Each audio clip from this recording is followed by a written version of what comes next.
মানুষের বিচার করতে গিয়ে ওয়ালা তাত্তাবিউল হাওয়া ফায়ুদিল্লাকা আন সাবিলিল্লাহ, মন মতো রায় দেওয়া যাবে না, বিচার করা যাবে না। তাহলে আল্লাহ নিজে তোমাকে সৎ পথ থেকে গোমরা পথে চালিয়ে দেবে, তার পথ থেকে সরিয়ে দেবে। জোরে বলেন নাউজুবিল্লাহ। আজ বাংলাদেশ সহ বিশ্বের বিচার ব্যবস্থায় যারা আছেন, এটা কিন্তু একটা আমানতের চেয়ার। কথা বলেন না কেন? এই চেয়ারে যারাই বসে আছেন তাদের একটু উদাসীনতার কারণে আজ হাজারো মানুষ জেলখানার ভেতরে অন্ধকার আমি কোন অপরাধে 3 বছরে অন্তর্ভুক্ত থাকবো? আপনি জবাব দেন। চুরি করলে সর্বোচ্চ শাস্তি দেয় 3 মাস। 3 মাস শাস্তি দেয় চুরি করলে। আমি কি চুরি করলাম আপনি আমার দেখান। কি ডাকাতি করেছি, আমি কি জেনাকার, আমি কি মানুষ হত্যাকারী, কি অপরাধী আপনি 3 বছর আটকালেন? জবাব দিতে পারবেন? কতবার আপনার কাছে আমার মামলাটা গেছে? 1 বার 2 বার 3 বার না, প্রায় 32 থেকে 33 বার। প্রতিবার আপনি ফেরত দেন। একটা বারের জন্য চেয়ারে বসে আপনার বিবেক নাড়া দেয় না? এটা আমানতের চেয়ার। এখানে বসলে আল্লাহর নির্দেশ ফাহকুম বাইনান নাস বিল হক, ন্যায় বিচার করা লাগবে। ওয়ালা তাত্তাবিউল হাওয়া, মন মতো কোনো রায় দেওয়া যাবে না, বিচারও করা যাবে না। এজন্য যারাই দায়িত্বে আছি আমরা পৃথিবীতে, তারা যদি মন মতো বিচার করি, আমার মনে হয় ওই কাজ না করে নফসের ধোকায় না পড়ে রিকশা চালানো ভালো।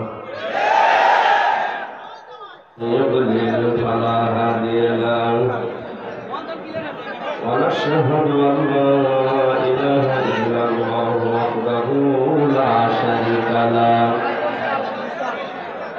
وأشهد أن محمدا عبده ورسوله الذي أرسله بالحق بشيرا ونذيرا وداعيا إلى الله بإذنه وسراجا منيرا فقد قال الله تعالى في كلامه المجيد وبرهانه التوحيد জবান করে পড়েন আউযু বিল্লাহি মিনাশ শাইতানির রাজিম বিসমিল্লাহির রহমানির রহিম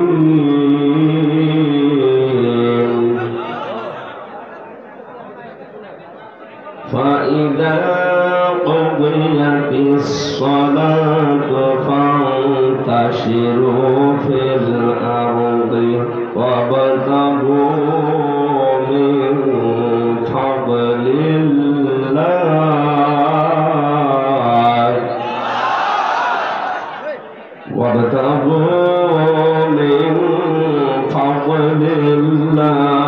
واذكروا الله كثيرا لعلكم تفلحون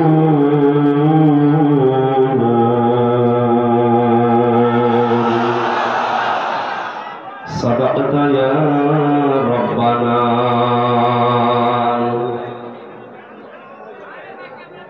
عن أبي هريرة رضي الله تعالى عنه قال قال النبي صلى الله عليه وسلم القاسم حبيب الله رواه ابن ماجه. ما كان محمد أبا أحد من رجالكم ولكن رسول الله وخاتم النبيين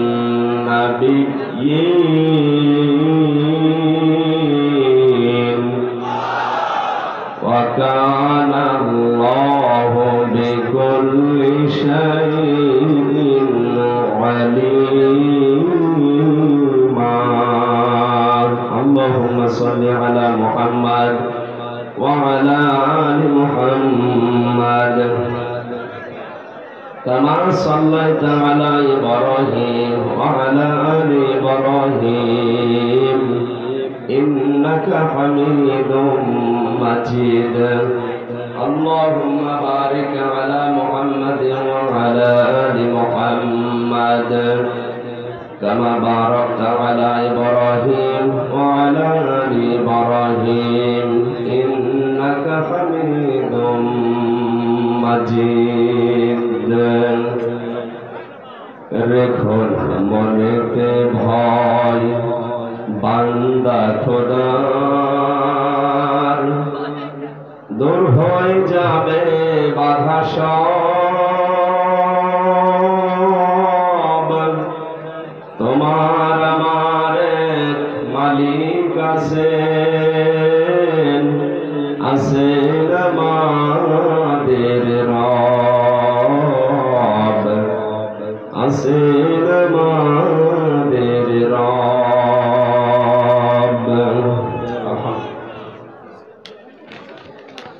বাংলাদেশের ঐতিহ্যবাহী জেলা সিরাজগঞ্জ সলঙ্গা থানার অন্তর্গত চড়িয়া শিকার সিরাজগঞ্জ রোড চৌরাস্তা উচ্চ বিদ্যালয় ময়দানে 15তম বাৎসরিক ঐতিহাসিক তাফসীরুল কোরআন মাহফিলের স্বনামধন্য সভাপতি জনাব হেদায়েতুল আলম রেজা, চেয়ারম্যান 9 নম্বর হাতিকুমপুর ইউনিয়ন পরিষদ। যে দায়িত্ব আল্লাহ দিয়েছেন তার মাথার উপরে এটা যেন সুচারুরূপে পালন করতে পারে তাওফিক কামনা করছি আমি। প্রধান অতিথি মাননীয় জাতীয় সংসদ সদস্য বীর মুক্তিযোদ্ধা আলহাজ শফিকুল ইসলাম শফি দামাত বারকাতুহুম আলিয়া, সম্মানিত বিশিষ্ট আইনজীবী অ্যাডভোকেট কামরুল ইসলাম আদর,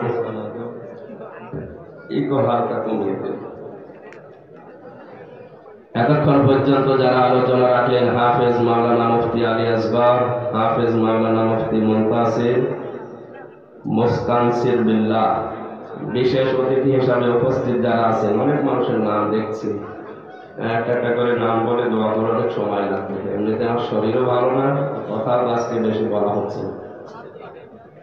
একবারে দোয়া করে দিলাম ওরা ফানা এলাকা দিকর, এতগুলো মানুষের নামে একবারে দোয়া করলো, আপনাদের আমিন তো ধরে বলা দরকার। قالوا سبحانك لا علم لنا إلا ما علمتنا إنك أنت العليم الحكيم। কোরআনে কারীম আপনারা তাফসীরুল কোরআন মাহফিল লিখে দিয়েছেন। এই কথা বলেন কেন?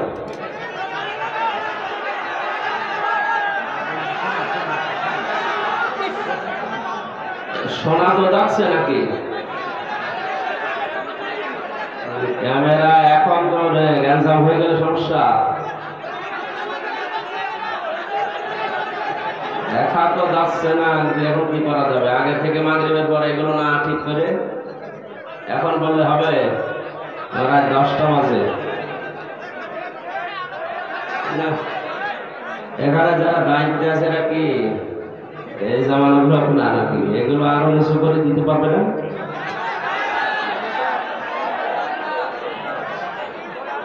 যাই হোক, কথা তো শোনা যাচ্ছে, কথা শোনা পরে অন্তত ইউটিউব থেকে নামিয়ে দিই।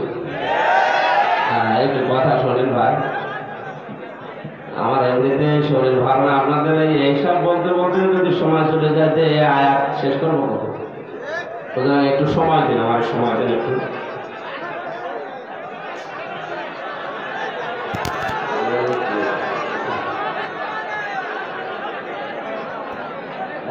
সদস্য কারা? খালি স্বেচ্ছাসেবক বুকে লাগিয়ে ঘুরলে হবে? ঝামেলা কেন ভাই? যারা পিছনে আছে তারা কি বক্তাকে দেখতে পারতেছে? তাহলে আপনারা কেন আপনার হইচই করতেছে বা কথা শুনবে? আল্লাহর কথা শুনবে, কোরআনের কথা শুনবে, হইচই করার তো জায়গা না। মেহরবানি সবাই করার জন্য শুনতেছে ভাই, আপনার মেহরবানি চুপ করে কথা ভাই। এটা তো এমনিতে সাধারণ কোন অনুষ্ঠান না ভাই, এটা পুরাটা একটা ইবাদত।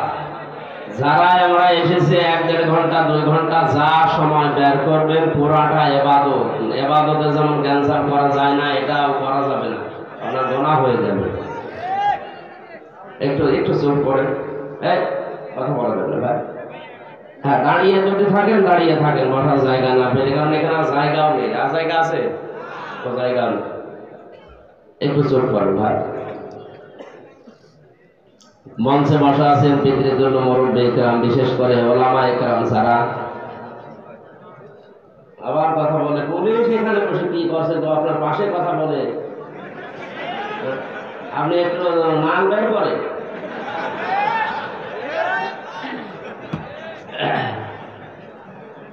কথা বলবেন না ভাই, ওনারা এসেছে আমাদের এই অনুষ্ঠানকে সুচারুরূপে সম্পন্ন করার জন্য। এতগুলো মানুষ এক জায়গায়, একটা অ্যাক্সিডেন্ট যদি হয় সব দরজা বলে ঘাটে, একটু চোখ পড়ে আবার কথা বলে, কথা বলা যাবে এখানে দাঁড়িয়ে না, ঠিক বসে বসে বসে পড়ে।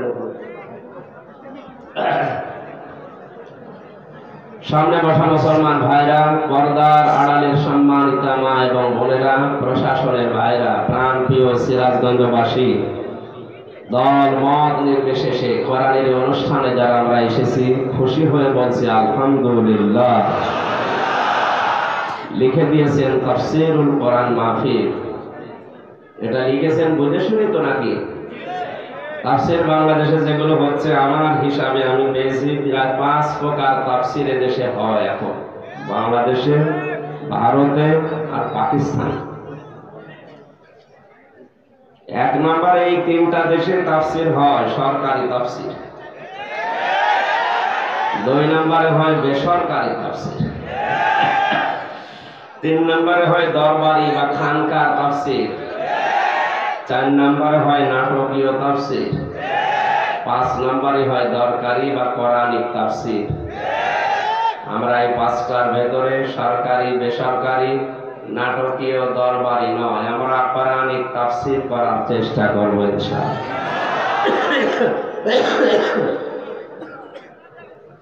আমার আজকের আলোচনার বিষয় হচ্ছে কাজের সময় কাজ।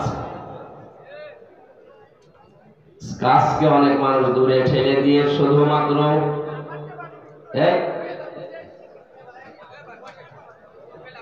যারা মিডিয়ার যারা আছে বসে না, বসে আর নাড়াচড়া করার দরকার নেই। 3 বছর তো একদিনও দেখেনি, সেরকম তো টিকে ছিল, এখনো পারবে, আপনারা দেখার দরকার নেই। এইভাবে থাক, যেভাবে দিয়েছেন এভাবে থাক। আগামীতে যদি কমিটি অনুমতি না দেয় আপনার দরকার নেই, আমাদের জন্য এই পেছনে মানুষগুলো খুবই ডিস্টার্ব করে। কোরআনে কারীম যারা শুনতে এসেছে, বিশ্বনবী মুহাম্মদ রাসূলুল্লাহ সাল্লাল্লাহু আলাইহি ওয়াসাল্লাম, তাদের জন্য কোরআন সম্পর্কে কয়েকটা তথ্য আমাদেরকে জানিয়েছেন। 1500 বছর আগে আল্লাহর নবী বলেন, লা তুহসা আজাইবুহু, এই কোরআনে কারীম আল্লাহ এমন ধারাবাহিকতায় নাযিল করেছেন যে এর আশ্চর্যকারিতা কোনোদিন শেষ হবে না। দিন যত যাবে কোরআনের আশ্চর্য, কোরআনের যে বিজ্ঞানময় আয়াতগুলো মানুষ গবেষণা করবে, তত এখান থেকে নতুন নতুন তথ্য পাবে। আলা তোবলা গরাইবহু, এখন আর কোনোদিন পুরাতন হবে না। পৃথিবীর বহু কিছু পুরাতন হয়ে গেছে। নভেল, নাটক, চলচ্চিত্রের যে সিনেমাগুলো হিট হয়, খুব বেশি হলো 2 বার 3 বার 5 বার 10 বারের পরে আর মানুষের মন ওদিকে থাকে না। 1500 বছর নাজিল হওয়ার পরেও এটা আজও পুরাতন মনে হয় না। জেলখানায় 3টা বছর আবদ্ধ ছিলাম একটা ঘরের ভেতরে। আমার এই ছোট্ট জীবনে আমি দেখেছি, ওখানে তো বঙ্গবন্ধুর জীবনী ছাড়া অন্য বই আর নেই সেরকম। ওইটা কত বড় পড়ে হতে আমি মুখস্থ করে ফেলেছি। 2 নম্বরে শুধু কোরআন শরীফ আছে। এই 3টা বছরে যেহেতু অর্থ ব্যাখ্যা আমার কিছুটা হলো আয়ত্ত ছিল, জানা ছিল, কোরআন এত পড়া পড়েছি, 3 দিনে প্রথম আমার খতম হয়ে যেত, পরবর্তীতে 7 দিনে শেষ করতাম। মাওলানা মামুনুল হক, মাওলানা শাখাওয়াত হোসেন রাজি সহ যে কয়েকজন আমরা এক জায়গায় ছিলাম, প্রতি 7 দিনে প্রতিযোগিতা হলো কে শেষ করতে পারে। তাহাজ্জুদের নামাজ মিলে, নফল নামাজ মিলে, এমনিতেই নামাজ মিলে, আর বাইরে পড়ে 7 দিনে শেষ করাই লাগবে। এত পড়েছি এই কোরআনে কারীম, এখনো মনে হচ্ছে নতুন পড়ছি। 1500 বছর আগে নবীজির এই কথা, ওয়ালা তুবলা গারাইবুহু, এটা কোনোদিন পুরাতন হবে না। এর বাস্তব সাক্ষী আমি নিজে। বাইরে থাকলে হয়তো বিভিন্ন বিষয়ের বই পড়া লাগতো, ওখানে যেহেতু অন্য কোনো বই সেরকম পাইনি, শুধু একটা কিতাবই পেয়েছি। মন মতো একেবারে সাজিয়ে পড়েও এখন যদি নতুন মনে হয়, জীবনে যারা কোরআন হাতই দেয় না তাদের কাছে কেমন লাগবে? কোরআনে যত আয়াত আমি পড়েছি, সূরা বাকারার 121 নম্বর আয়াতটা আমার কাছে, সূরা শুরার 42 নম্বর আয়াতটা আমার কাছে, সূরা ইব্রাহিমের 42 নম্বর আয়াতটা আমার কাছে বেশি আশ্চর্য মনে হয়েছে। কোরআনের আশ্চর্যকারিতা যে শেষ হবে না। আল্লাহ রাব্বুল আলামিন বলেন, শুধু আশ্চর্য আমার কাছে মনে হয়নি, এটা ভয়ঙ্কর মনে হয়েছে। বিশেষ করে বাংলাদেশের দিকে এখন তাকিয়ে বলছি, আল্লাযীনা আতাইনাহুমুল কিতাবা ইয়াতলুনাহু হাক্কা তিলাওয়াতি উলাইকা ইউমিনুনা বিহি ওয়া মান ইয়াকফুর বিহি ফাউলাইকা হুমুল খাসিরুন। আমি মাওলানা আজিজুল ইসলাম জিহাদি, আমিরুল ইসলাম বেলালি, এনাদের মতো চিল্লাতে তো পারি না, আমার গলাও সেরকম না। কথাগুলো বোঝানোর চেষ্টা করছি, আপনি যদি বুঝতে পারেন আর আমলে পরিণত করতে পারেন, মাহফিল সাকসেস হবে। আবার কথা বলে এই কোন থেকে, আর এখানে যে মানুষগুলো দাঁড়িয়ে আছে ওই জায়গায় তো বসলে হয় নাকি? পোশাক বাড়িতে ধুয়ে দিয়ে বসে, এগুলো মনে হয় মানুষের ভেতরে নেই, এগুলো দেবতা। দেবতা না এগুলো?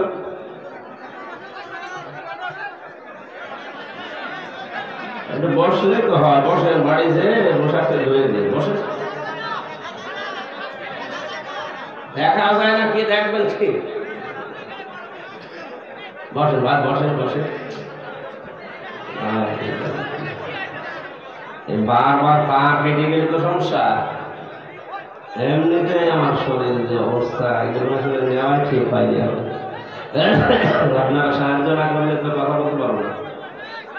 যাই হোক, না বসলে কথা বলবেন ভাই, কথা বলবেন কেন? চুপ করেন।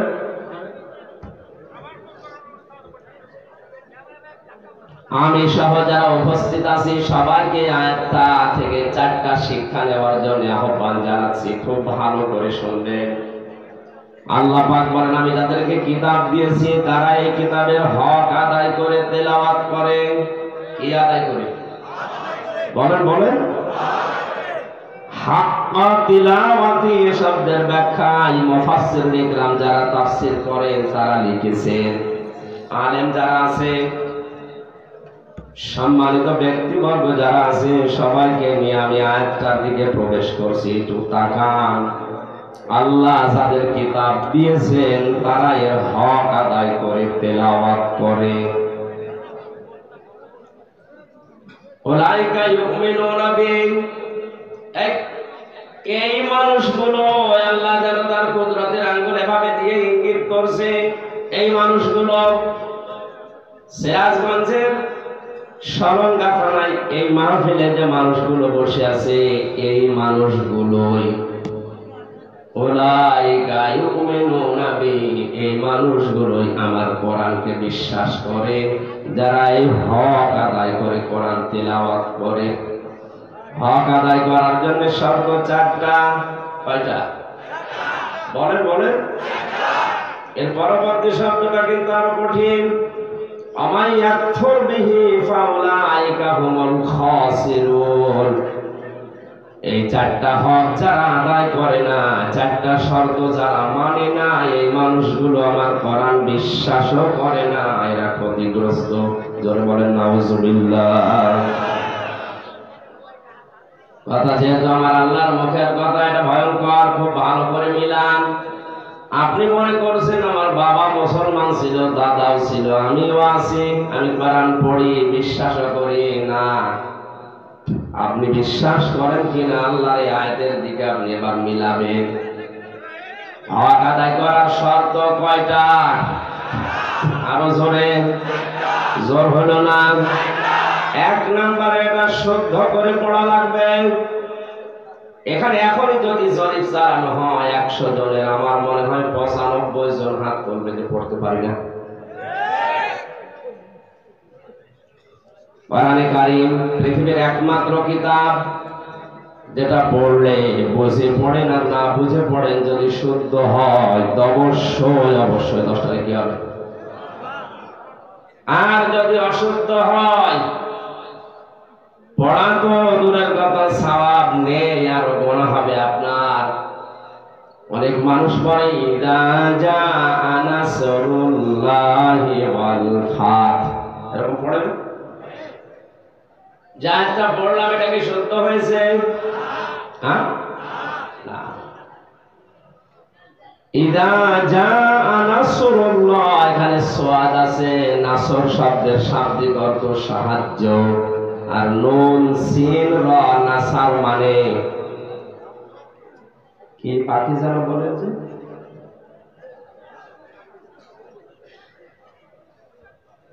শকুন, শকুন। আল্লাহ পাক বলেন যখন আসবে আল্লাহর সাহায্য তখন আপনি বিজয় দেখতে পাবেন। অথচ সোয়াদ বাদ দিয়ে সিন দিয়ে যদি কেউ উচ্চারণ করে পড়ে, তাহলে অর্থ হবে যখন আসবে শকুন, আল্লাহর শকুন, তখন আপনি বিজয় পাবেন। ওরা আকাশ পাতাল পাল্টিয়ে যাচ্ছে। এই জন্য শব্দগুলো শুদ্ধ করে পড়া দরকার। কোন একটা কিতাবে যেন পড়েছিলাম, হিন্দু বেটা প্রায় 18 বছর পর্যন্ত তার এক দেবতার নাম দিয়ে সকাল বেলা জপত, সামাদ ইয়া সামাদ ইয়া সামাদ। 18 বছর পরে তার মুখটা একদিন গোল হয়ে যেন বেরিয়ে গেছে ইয়া সমাদ। আল্লাহ রাব্বুল আলামিন ডাক দিয়ে বলে, বান্দা আমাকে ডাকো কেন? ফেরেশতারা বলে, রব্বুল আলামিন নাফরমান তোমারে ডাকে না, ওর দেবতাকে ডাকছে। আল্লাহ পাক বলেন, ফেরেশতারা 18 বছর মুখের দিকে আমি তাকিয়ে আছি, কখন আমার বান্দার মুখটা গোল হয়ে শুদ্ধ করে আমার নামটা বের হয়।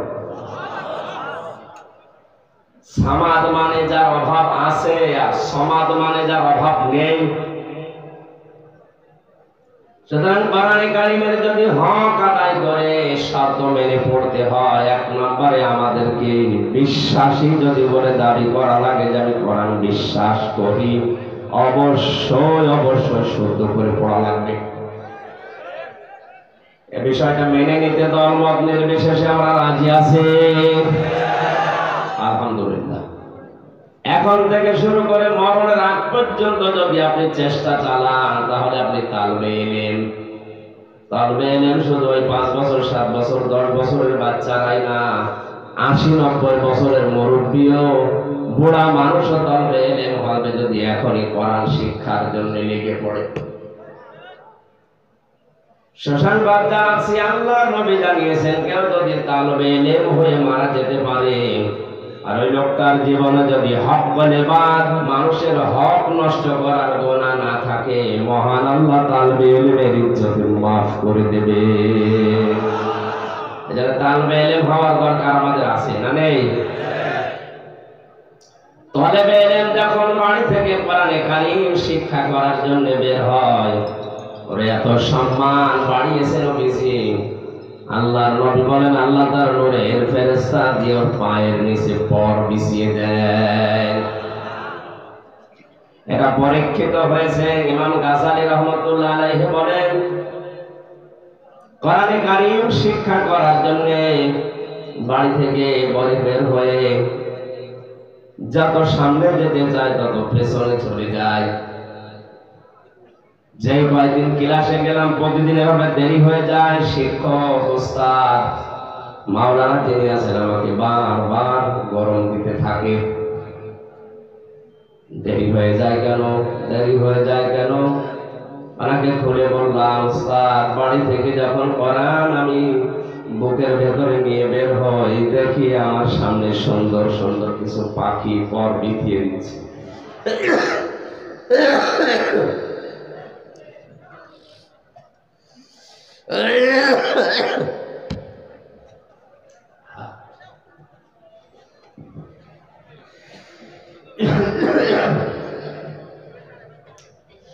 পাখিগুলো এত সুন্দর জীবনের আগে কোনোদিন দেখি নাই।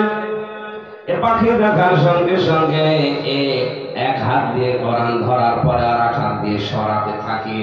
যত সরিয়ে দিতে চাই তত জোর করে আমার পায়ের নিচে পর বিছিয়ে যায়। এগুলো সরাতে সরাতে আমার দেরি হয়ে যায়। উস্তাদ চোখের পানি ফেলে থাকে, বুকে জড়িয়ে কপালে জমা দিয়ে বলে, আল্লাহর বান্দা, হে আমার সন্তান, তুমি যে ছোট ছোট পাখিগুলো দেখেছিলে এটা আসলে পাখি না, এটা নূরের ফেরেশতারা তোমার পায়ের নিচে পর বিছিয়ে দিয়েছে। আশা করছি যে বয়সেই হোক কোরআন না শিখে মরব না, এই সিদ্ধান্ত আজকে নিয়ে যাবেন। রাজি আছেন? আলহামদুলিল্লাহ। দ্বিতীয় শর্ত হচ্ছে শুধু কোরআন পড়লেই হবে না, এটা বুঝতে হবে। আজ 100 জনের ভেতরে 95 জন তো আমরা পেলাম পড়তে পারে না, 5 জন পারে, তার 4 জন বোঝে না। এখানে আজকের যে সূরা জুমার 10 নম্বর আয়াতের তাফসীর করা হবে, আপনি যদি কোরআন কিছু না বোঝেন তাহলে কি করে আমার তাফসীর বুঝবেন বলেন? এজন্য হালকা পাতলা হলেও আপনাকে কোরআনে কারীম বোঝার মতো যোগ্যতা অর্জন করা লাগবে। আল্লাহ রাব্বুল আলামিন বলেন, ওয়ালাকাদ ইয়াসসারনাল কুরআনা লিযিকরি ফাহাল মিন মুদ্দাকির। এই কোরআন আমি সহজ করে দিয়েছি, এখান থেকে উপদেশ নেওয়ার মতো কেউ আছো কি? আল্লাহর এই আফসোস যেন আর না থাকে, আমরা চেষ্টা চালাবো ইনশাআল্লাহ। 3 নাম্বার, এটা শুধু বুঝলেও হবে না, এটা যতটুকু বুঝলে ততটুকু প্র্যাকটিক্যাল লাইফে আমল করা লাগবে। 4 নাম্বারে শুধু আমল করলে হবে না, এটা বুঝিয়ে দেওয়ার নিয়ত এবং বাস্তবে আমি অন্যকে মানাবো এই সিদ্ধান্ত নিয়ে এখান থেকে বাড়ি যাওয়া লাগবে। উলাইকা ইউমিনুনা বি, এই মানুষগুলো আমার কোরআন বিশ্বাস করে। তাহলে হাক্কা তিলাওয়াতের শর্ত কয়টা? বলেন বলেন। আল্লাহর ভাষায় কোরআন যারা বিশ্বাস করে, এবার নিজের সাথে আপনি মিলিয়ে বাড়ি যাবেন, শুধু তাফসীর শুনতে আসা না। 1 নম্বরে আপনাকে পড়া জানা লাগবে শুদ্ধ করে। 2 নম্বরে এটা বোঝার চেষ্টা চালানো লাগবে, বুঝতে হবে। 3 নম্বরে যতটুকু জ্ঞান অর্জন হবে আজকের তেলাওয়াতকৃত আয়াত থেকে, এটা এখন থেকে মেনে নেওয়ার সিদ্ধান্ত নিয়ে বাড়ি যাওয়া লাগবে। 4 নাম্বার, শুধু আমি মানবো না, এটা আমি মানাবো, এই সিদ্ধান্ত নেওয়া লাগবে। বাংলাদেশ সহ বিশ্বে কোরআনে কারীম যারা পড়ে, যারা বোঝে, যারা নিজের ব্যক্তিগত জীবনে আমল করে, তাদের সেরকম সমস্যা হয়েছে আমি পাইনি। এই 4 নাম্বার যেটা, যে আমি শুধু কোরআন শুদ্ধ করে পড়বো না, শুধু বুঝবো না, শুধু নিজে মানবো না, এটা আমি মানুষকে মানাবো। এই কথা যারাই বলে, যারাই এই কাজ করে, তাদের জীবনে ঝামেলা নেমে আসে। এ কথা বলার কারণে আব্বাস মাদানী আজ 32 বছর জেলে আলজেরিয়ার কারাগারে। এ কথা বলার কারণে হাজারো আলেম আজ বাংলাদেশের জেলখানায়। যারা জেলখানায় এখনো আছে, এরাও যতদিন কোরআন পড়েছে, বুঝেছে, নিজেরা আমল করেছে, কোনো ঝামেলায় পড়েনি। তারা বলছিল কিন্তু যখনই বলেছে আমি একা না, এ কোরআন আমি 18 কোটি মানুষকে মানাবো, তখনই যত না। তারা তো কোরআনের আয়াত বোঝার পরে হক আদায় করার জন্য রাস্তায় নেমেছিল। এই হককে বাধা দেওয়ার কারণে আপনি নিজে জালেম হয়ে গেলেন। আমায় ইয়াকফুর বিহি ফাউলাইকা হুমুল খাসিরুন। এই চারটা শর্ত মেনে যারা কোরআন পড়ে না, এই মানুষগুলো আমার কোরআন বিশ্বাসও করে না, এরা ক্ষতিগ্রস্ত। কে বলছে? এই আয়াতটা নিয়ে আজ ভাগ করলে দেখা যায় বাংলাদেশে অনেক মানুষ মুখে যেটা উচ্চারণ করছে কোরআন বিশ্বাস করে না, এরা আল্লাহর ভাষায় ক্ষতিগ্রস্ত। জোরে বলেন নাউজুবিল্লাহ। এর যে আশ্চর্যকারিতা আছে কোনদিন তো শেষ হবে না, এ কোনদিন পুরাতন আপনার কাছে মনে হবে না। যত পড়বেন আপনার হৃদয় যত পরিষ্কার থাকবে, কোরআন তত নতুন লাগবে আপনার কাছে। জোরে বলেন আল্লাহু আকবার। আল্লাহর নবী বলেন ফিহি মাসাবিহিল হুদা। হুদা এটা হেদায়েতের মশাল, ওয়া মানারিল হিকমা বিজ্ঞানের মিনার। এই কোরআন সম্পর্কে নবীজি যে তথ্যগুলো দিয়েছেন আমরা এখন সবগুলো অক্ষরে অক্ষরে পাচ্ছি। এই কোরআন শোনার জন্য যারা এই রাতের বেলা বসে গভীর মনোযোগ দিয়ে শুনছি, সকলে বলছি আলহামদুলিল্লাহ। দরুদ আর সালাম পড়ছে আমাদের নবী মুহাম্মদ রাসূলুল্লাহ সাল্লাল্লাহু আলাইহি ওয়াসাল্লামের প্রতি। আল্লাহর ঘোষণা দেওয়া আদর্শ নেতা এই পৃথিবীতে মাত্র একজন। কয়জন? এটা রাজনীতির দিকে, সমাজনীতির দিকে, আন্তর্জাতিক দিকে, ওই দিকে না নিয়ে আপনি নিজের সাথে কোরআনের আয়াতটা মিলাবেন। আল্লাহর ঘোষণা দেওয়া নেতা আদর্শ মানুষ শুধুমাত্র কয়জন? এই বলেন বলেন। নামাজ পড়া যেরকম ফরজ, রোজা রাখা যেরকম ফরজ, স্ত্রীকে পর্দায় রাখা যেরকম ফরজ, এ পৃথিবীতে আদর্শ নেতা হিসাবে বিশ্ব নবীকে মেনে নেওয়া ওইরকম ফরজ। কারণ আল্লাহর ঘোষণা দেওয়া নেতা কয়জন? কোরআনের দিল বলা হয় যেটাকে, সেখানে আল্লাহ ঘোষণা দিয়েছেন ইয়াসিন আল কোরআনিল হাকীম। আল্লাহ পাক বলেন ইয়া হরফে নিদা, ইয়া মানে হে, সিন মানে সাজ্জেদ। তাফসীরে কাবীর আল্লামা ফখরুদ্দীন রাজি রাহমাতুল্লাহ আলাইহি বিশাল তাফসীরে সিন শব্দের 5টা অর্থ তিনি দিয়েছেন। সিন মানে সাজ্জেদুল আলামিন, সিন মানে সাজ্জেদুল বাশার, সিন মানে সাজ্জেদুল কাউনাইন, সিন মানে সাজ্জেদুল আম্বিয়া, সিন মানে সাজ্জেদুল মুরসালিন। জোরে বলেন সুবহানাল্লাহ। তিনি শুধুমাত্র আমাদের এই সিরাজগঞ্জের নেতাই না, তিনি এই বাংলাদেশ নামক এই দেশটার নেতা না, তামাম পৃথিবীতে, তামাম পৃথিবী শুধু না, যত জগৎ আল্লাহ বানিয়েছেন সাজ্জেদুল আলামিন, আলম না, যত জগৎ আল্লাহ বানিয়েছেন ইয়াতানাজ্জালুল আমরু বাইনাহুন্না, ওই সমস্ত জায়গায় আল্লাহর বিধিবিধান নাযিল হচ্ছে। ওখানেও যারা আছে তাদের জন্য একমাত্র আদর্শ বিশ্বনবী। দ্বিতীয় নম্বরে সাজ্জেদুল বাশার। বাশার মানে মানুষ। মানুষ কত পাচ্ছে যারা বিবেচিত মানুষ হিসাবে কেউ যদি নিজেকে দাবি করে যে আমি মানুষ, অবশ্যই তার জন্য আদর্শ নেতা হওয়া লাগবে বিশ্বনবী। কথা বলে না?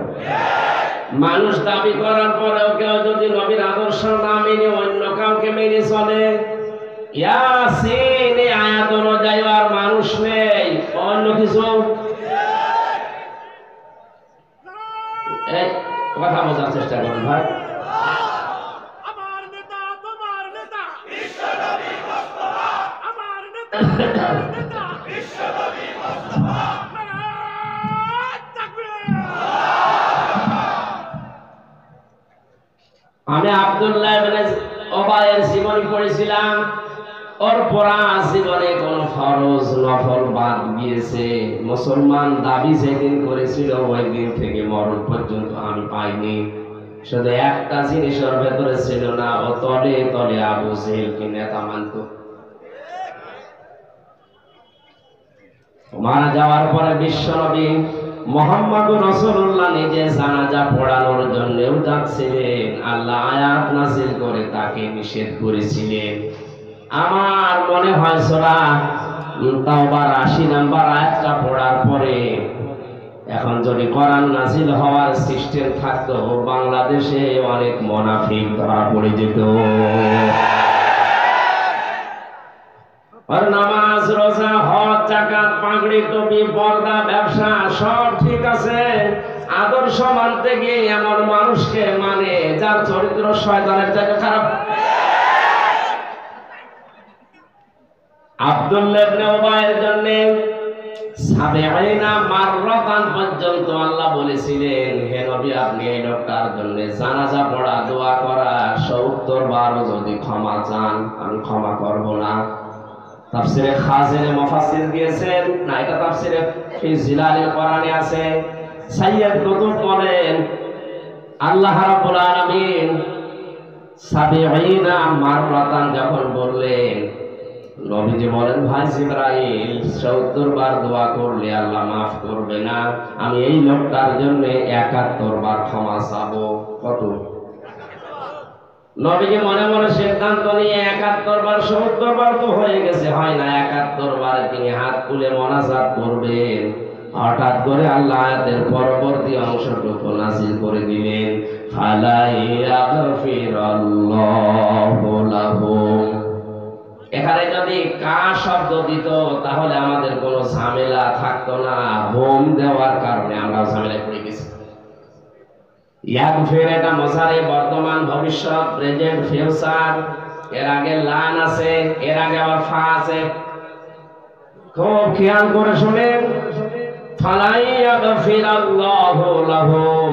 হে নবী আপনি এই লোকটার জন্য ৭১ বার ক্ষমা চাওয়ার মন স্থির করেছেন যে ৭১ বার মাফ চাবেন। এর জন্য যদি কিয়ামত পর্যন্ত আপনি মাফ চান, একে শুধু মাফ করবো তা না, হোম বহু বচন দিয়ে আমি জানিয়ে দিলাম এর মতো চরিত্র কিয়ামত পর্যন্ত যাদের হবে তাদের জন্য যদি কেউ ক্ষমা চায় তারও মাফ নেই।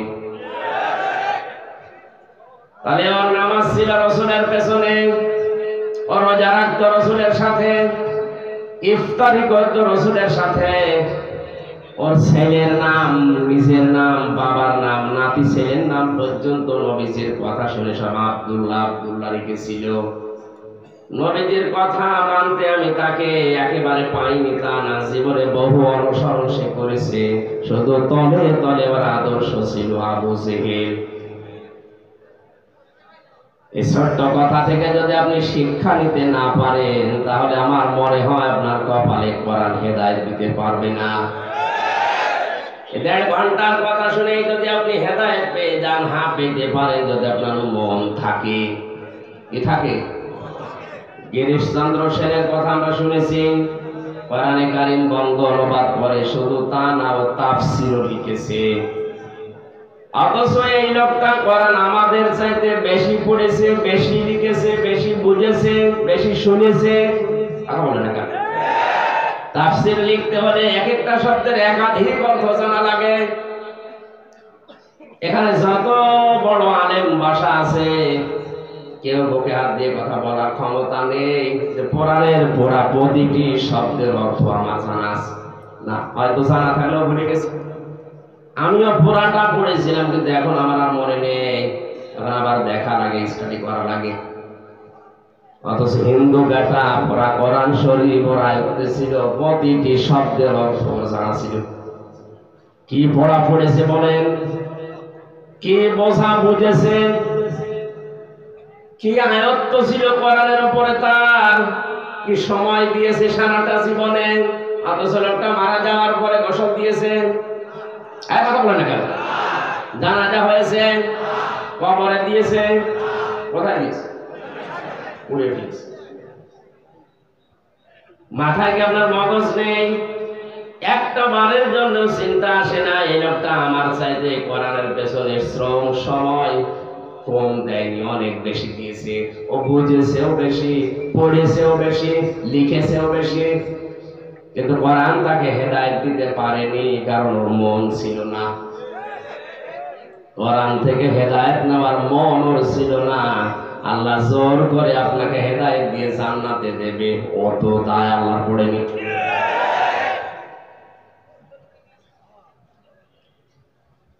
এজন্য আপনি মন তৈরি করেন, সারাটা জীবন না আপনি যদি 10 মিনিট মন দিয়ে কোরআন শুনে সিদ্ধান্ত নিতে পারেন, কোরআনের যে কোনো শব্দ আপনাকে হেদায়েতের পথ বলে দিতে পারে, সে ক্ষমতা কোরআনে আছে। এই লোকটার জীবনী সম্পর্কে আল্লাহ কোরআনের আয়াত এমনিতে নাযিল করেনি, বলেন তো সাবিঈনা মাররাতান দিয়েছেন আল্লাহ। নবী আপনি 70 বার দোয়া করলে হবে না। নবীজি শেষ পর্যন্ত 71 বার দোয়া করার জন্য প্রস্তুতি নিচ্ছিলেন। সাইয়্যিদ কুতুব বলেন শেষ পর্যন্ত আল্লাহ ফালাই ইয়াগফিরাল্লাহু লাহুম দিয়ে জানালেন নবী 70 বার না 71 বার না, এর জন্য কিয়ামত পর্যন্ত দোয়া করলেও কবুল হবে না। শুধু এ না, ওহম দিয়ে জানিয়ে দিলাম এর মতো চরিত্র দুনিয়ায় যাদেরই হবে তাদের জন্যও দোয়া করলে কাজ হবে না। এখান থেকে আমরা ঝামেলায় আছি না নেই? বলেন বলেন। কারণ নবীরা ছাড়া কারো ঈমান নিরাপদ না, যে কোনো সময় আপনি বেঈমান হয়ে যেতে পারেন। এজন্যই মাঝে মাঝে হযরতে ওমর হুযায়ফা ইবনে ইয়ামিনকে ডাক দিয়ে বলতেন, ভাই নবীজি তো অনেক গোপন কথা তোমার কাছে বলেছে, আমি শুনেছি ইন্তেকালের আগে মদিনায় মুনাফিক কারা কারা আছে তাদের একটা লিস্ট তোমাকে দিয়েছে, একটু দেখে বলো তো এই লিস্টের ভেতরে আমার নামটা আছে কিনা। হযরত হুযায়ফা বলে, খলিফাতুল মুসলিমিন কি বলেন আপনি, আপনার নাম থাকবে মানে? আপনি তো জিন্দা অবস্থায় জান্নাতের গ্যারান্টি পেয়েছেন। হযরত ওমর ডাক দিয়ে বলে, হুযায়ফা দুনিয়াতে নবী ছাড়া কারো ঈমান নিরাপদ না, কখন না জানি মানুষ বেঈমান হয়ে যায় শয়তানের ধোঁকায় পড়ে। যদি দেখো আমার নামটা ওই লিস্টের ভেতরে আছে, এখনো পর্যন্ত তওবা করার সময় আছে, আমি এখনো ফিরে আসবো, ভালো হয়ে যাবো। জোরে বলেন সুবহানাল্লাহ। কারা কোন টেন্ডেন্সিতে ছিল তারা, আর আমরা আছি কোন ধান্দায়। এজন্য কখন আপনার ঈমান চলে যায় বলা যায় না, এখনই আপনাকে পরিবর্তন হওয়ার সিদ্ধান্ত নেওয়া লাগবে। যদি কোনো নেফাকি কোনো মুনাফিকি আমার ভেতরে থেকে থাকে, আছে কিনা আজকে আমি আলোচনার মাধ্যমে ফুটিয়ে তুলবো ইনশাআল্লাহ। সাইয়্যিদুল বাশার দিয়ে যেটা তাফসিরে মুফাসসির জানাতে চেয়েছেন, মানুষ দাবি করার পরেও যে বিশ্ব নবীকে আদর্শ মানে না, ও মানুষ না, ও জানোয়ার। এটা এ দেশের জন্য না, কথা বোঝেন আমার? আপনার হাতে পায়ে ধরে বলছি, আপনি আরজাই করেন আপনার আদর্শ যেন বিশ্ব নবী হয়। হয়তো দুনিয়াতেও আপনি অনেক কিছু হারাবেন, মরণের পরে তো আপনি হারিয়ে বসে আছেন। কারণ কবরের ভেতরে 3 নম্বরে প্রশ্ন হবে, মান হাযার রাজুল, এই লোকটা কে ছিল? তার আদর্শ যদি দুনিয়ায় আপনি না মেনে চলেন, মরণের পরে দেখে বলবেন লা আদরি, আমি এর চিনি না, আমি জানি না। চলে বলেন নাউজুবিল্লাহ। 3 নম্বরে সাইয়্যিদুল কাওনাইন, তিনি শুধু এই জগতের না, উভয় জগতের মানুষ আর জিন যত সৃষ্টি আল্লাহ পাঠিয়েছেন সবার জন্যই ছিলেন আদর্শ। 4 নম্বরে শুধুমাত্র মানুষের না, মানুষের ভেতরে দামি মানুষ যারা নবী এবং রাসূল, তাদেরও জন্য আমার নবী ছিলেন আদর্শ। জোরে বলেন আল্লাহু আকবার। এজন্য ইয়াসিন সূরাটা একবার পড়লে 10 খতম করার সওয়াব হয়, অবশ্যই হয়। এখানে 86টা আয়াত আছে। আমি প্রায় 75টা বিষয় এই সূরার ভেতরে আলোচনায় পেয়েছি। সারা জীবনে যারা 75টা বিষয় বাস্তবে প্র্যাকটিক্যাল লাইফে আমল করতে পারবে, তারাই কোরআনে কারিমের এই সূরা ইয়াসিন থেকে যেটা আল্লাহ দিতে চান ওইটা পাবে। 10 খতম করার কোরআন শরীফ পড়ার সওয়াব অবশ্যই আপনি পাবেন। কিন্তু সওয়াবগুলো টিকে থাকার জন্য যে পেছনে সেলাই করা দরকার, ওই সেলাইগুলো হচ্ছে ৭৫টা আমল। তাফসীর ফি জিলালিল কোরআনটা এই সূরা ইয়াসিনের তাফসীরটা যতটুকু সময় পাবেন দেখবেন, আপনার সূরা ইয়াসিন পড়ার পরে 10 খতম পড়ার সওয়াব পাওয়া যায়। এই সওয়াব ধরে রাখার যে নিয়ম ওখানে দেওয়া আছে। আল্লাহ তৌফিক দিন, বলেন আমিন। সূরা জুমার 10 নম্বর আয়াতটা আমরা পড়েছি, তাফসীর আকারে কথা বলার জন্য তৌফিক কামনা করছি আল্লাহ। জবান খুলে বলেন আউযু বিল্লাহি মিনাশ শাইতানির রাজিম, বিসমিল্লাহির রহমানির রহিম।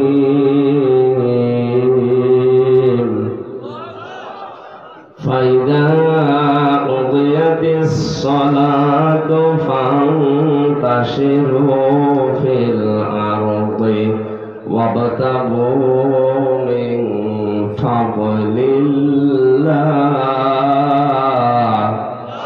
ওয়াযকুরুল্লাহা কাসীরান লাআল্লাকুম তুফলিহুন।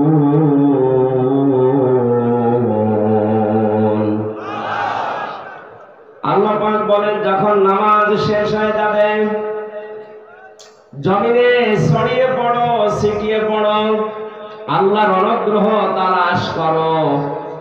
আযকুরুল্লাহা কাসীরা, বাস্তবে কর্মজীবনে আল্লাহর অনুগ্রহ তালাশ করতে গিয়ে আল্লাহকে ভুলে যেও না, স্মরণ করো তাও বেশি পরিমাণে। আযকুরুল্লাহা কালিলান, আল্লাহ দেননি যে অল্প কিছু সময় স্মরণ করলেই হবে। কাসির না দেবার কাসির আছে। আল্লাহ নামাজের আগে কিন্তু আযকুরুল্লাহ দেননি যে নামাজ পড়তে যাওয়ার আগে আল্লাহকে স্মরণ করো, এই আয়াতে কথা নেই। কর্মজীবনে, প্র্যাকটিক্যাল লাইফে, বাস্তব জীবনে গিয়ে আল্লাহকে স্মরণ করো, তা অল্প স্বল্প নয়, বেশি পরিমাণে। এই দুইটা আদেশ যদি আমার বান্দারা মেনে নিতে পারে, লাআল্লাকুম তুফলিহুন, আমি আল্লাহ পাক বলে দিলাম, আশা করা যায় তারা সফল হবে। জোরে বলেন সুবহানাল্লাহ। আয়াতের কথা কয়টা? দুইটা। বলেন বলেন। এক নম্বরে নামাজ। এক নম্বরে কি? সুতরাং নামাজের সময় যখন হয়ে যাবে, প্রথমে যেহেতু কুদিয়াতিস সালাত আছে, দুনিয়ায় যত গুরুত্বপূর্ণ কাজ থাক না কেন, সব কাজ আমরা মুসলিম, আমাদের জন্য বাতিল। আগে নামাজ। এই কথা বলে রাখেন। এই জন্য আজকের আলোচনার বিষয় বললাম, নামাজের সময় নামাজ, কাজের সময় কাজ। অন্যান্য জাতির কথা আমরা বাদ দিলাম। ৯৬% মুসলমান যেহেতু আমরা এদেশে আছি, নামাজের সময় যখনই হয়ে যাবে, যত বড় গুরুত্বপূর্ণ সময় থাক, ফরজ নামাজ আমরা বাদ দেব না। রাজি আছেন আপনারা? কারণ কোন মানুষ যদি নামাজ বাদ দিয়ে দেয়, আল্লাহ তার দায়িত্ব ছেড়ে দেয়। মহান আল্লাহ যদি কারো দায়িত্ব ছেড়ে দেয়, ওই লোকটা 1 সেকেন্ডও নিরাপত্তা নিয়ে বেঁচে থাকা সম্ভব না। এই যে শরীরের ভেতরে যে রক্তগুলো প্রবাহিত হচ্ছে, এই সমস্ত কোষের ভেতরে 5 প্রকার ক্যান্সার বিজ্ঞান এখন বলছে হতে পারে। আল্লাহ না করো, আল্লাহ পাক যদি কারো দায়িত্ব ছেড়ে দেয়, আর যদি 1 প্রকার ক্যান্সার রক্তে ধরা পড়ে, 14 বংশ বিক্রি করে একটা ঔষধের পয়সা হবে না। তামিলনাড়ুতে আমি 1 মাস 23 দিন ছিলাম। আমার ছোট্ট মেয়েটাকে নিয়ে যখন ছিলাম, দেখি একটা লোক বাড়ি সিলেটে ডাক দিয়ে বলছে, ভাই আজকে আমার রিপোর্ট দিয়েছে ডাক্তার, আমার ক্যান্সার ধরা পড়েছে রক্তে, দোয়া করে আমি যেন ঈমান নিয়ে মরতে পারি। কি হয়েছিল? প্রথমে বলে পায়ের নিচে আমার একটা ফুসকুড়ি দেখা দিয়েছিল। মনে করলাম এমনি এমনি ভালো হয়ে যাবে।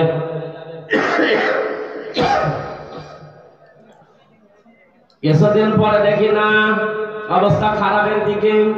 সিলেটে দেখালাম, ঢাকাতে দেখালাম, ওরা বলে আপনি ভারতে যান। আসলাম এখানে, আজ 13 মাস আমি এখানে আছি। লক্ষ লক্ষ টাকা আমার খরচ হয়ে গেছে।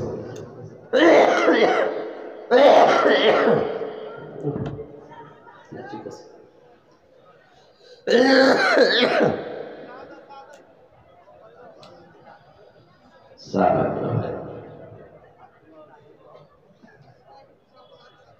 আজকে ডাক্তার রিপোর্ট দিয়েছে রক্তের ভেতরে মানুষের 5 প্রকারের ক্যান্সার হয়, তার ভেতরে আমার নাকি 1 প্রকার হয়েছে। আমার মুসলমান ভাইরা, এই জন্য আল্লাহ যদি কারো দায়িত্ব ছেড়ে দেয়, ওর দায়িত্ব নেওয়ার মতো দুনিয়া আসমানে আর কেউ নেই।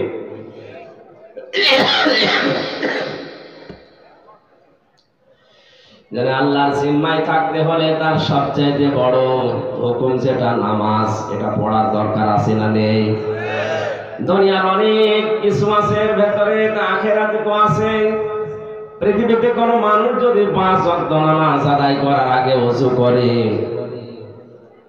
মহান আল্লাহ তাকে অনেক রোগ সব থেকে বাঁচিয়ে রাখেন। জোরে বলেন সুবহানাল্লাহ। যে যেই কর্মজীবনে আছেন, আজকে থেকে সিদ্ধান্ত নিয়ে যাবেন, জীবনে আজরাইল আসার আগে আমি মুসলিম, আমি ফরজ নামাজ ছেড়ে দেব না। এটা তো আপনি আজ 10-20 বছর একাধারে শুনছেন।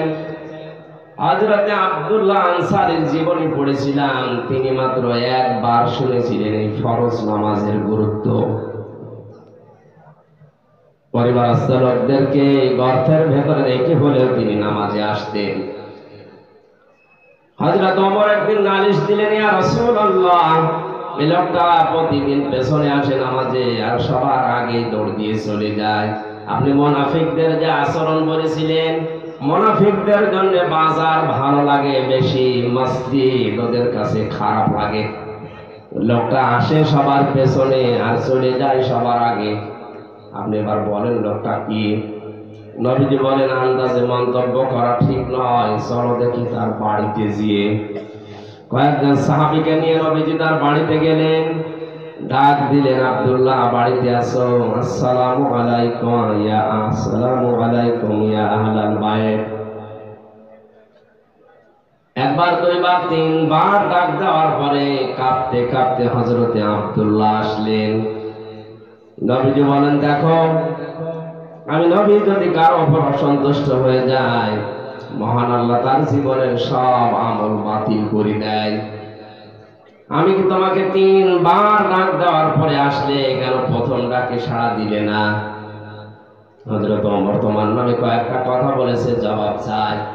হযরত আব্দুল্লাহ বলে, ইয়া রাসূলুল্লাহ, জবাব আমি দেব।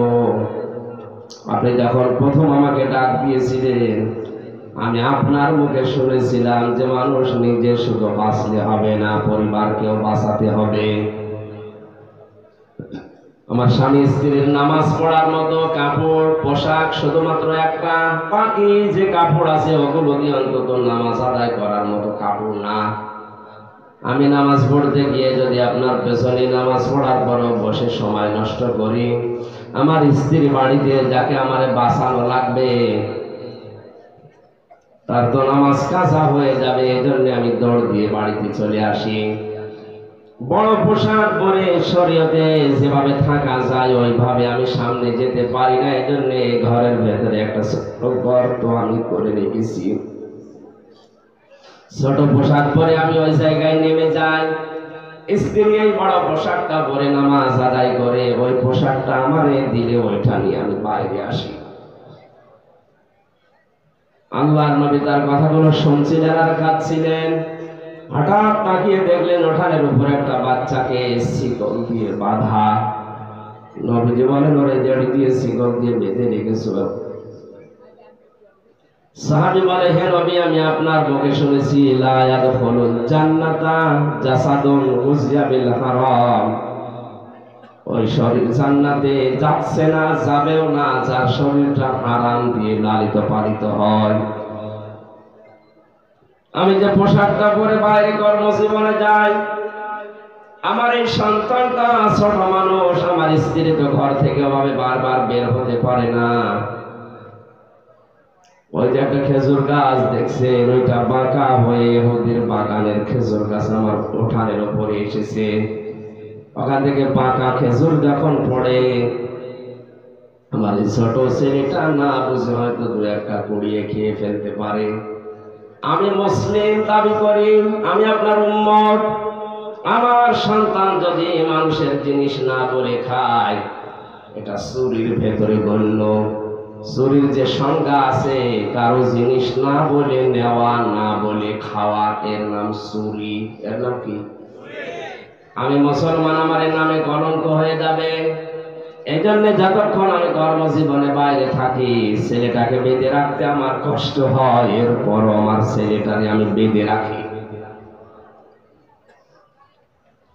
আমার ঘটনা বলার উদ্দেশ্য নয়, এই হাদিসটা আমি এই জন্য বলছি, এই মানুষগুলোর দিকে তাকান। আল্লাহর ফরজ বিধানের কথা মাত্র তারা জীবনে একবার শুনেছিল, কত গুরুত্ব দিয়েছে। আমরা জন্মের পর থেকে শুনতেছি নামাজ, এই নামাজের গুরুত্ব আমাদের কাছে গুরুত্ব আসে না। আব্বালু মা ইউহাসাবু বিহিল আবদু ইয়াউমাল কিয়ামাতিস সালাত। নবীজি বলেন কিয়ামত যেদিন কায়েম হবে, সর্বপ্রথম আল্লাহ কিন্তু মানুষকে নামাজের হিসেব ধরবেন, জিজ্ঞাসা করবে, হামজা জীবনে নামাজ পড়েছিলি কিনা আগে বল। আমার জীবনে যদি ফরজ সেজদাগুলো না থাকে, ওই দিন আমি কিন্তু 100 ভাগ ধরা খেয়ে যাব। মিথ্যা যদি বলি আমি নামাজ পড়েছিলাম, আল্লাহ রাব্বুল আলামিন বলেন তাহলে সেজদা দিয়ে এবার দেখা। বেনামাজি মানুষগুলো সেজদা দিতে পারবে না, সূরা কলমের ভেতরে আছে। আল্লাহ পাক বলেন ওই মানুষগুলো তখন উল্টিয়ে পড়বে, লক্ষ লক্ষ মানুষের সামনে তখন তারা অপমান হবে। সুতরাং কিয়ামতে কোটি কোটি মানুষ থাকবে, এগুলোর সামনে অপমান না হয়ে যদি সম্মান পেতে চায়, আমাদের এই জীবদ্দশায় নামাজের দরকার আছে না নেই? আশা করছি আজকের এই ওয়াজ শোনার পর থেকে মরণ পর্যন্ত ফরজ নামাজ ছাড়বেন না।